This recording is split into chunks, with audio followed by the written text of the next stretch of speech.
In this video, I'm going to show you cafe mode preset tutorial in Lightroom Mobile. You can download this preset for free via the link in the description, but before that, the file is protected by a password.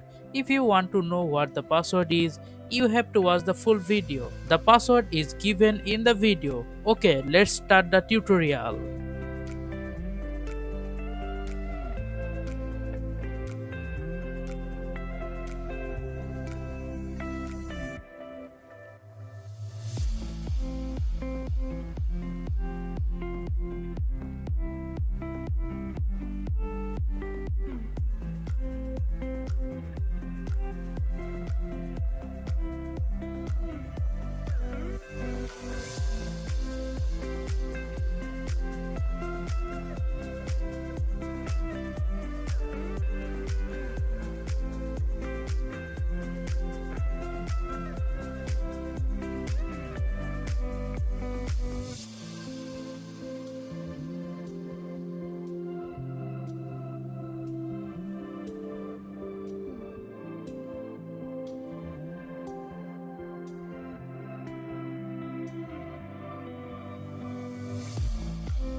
How was the tutorial? Tell me in the comments. Please like, comment and share this video with your friends and family.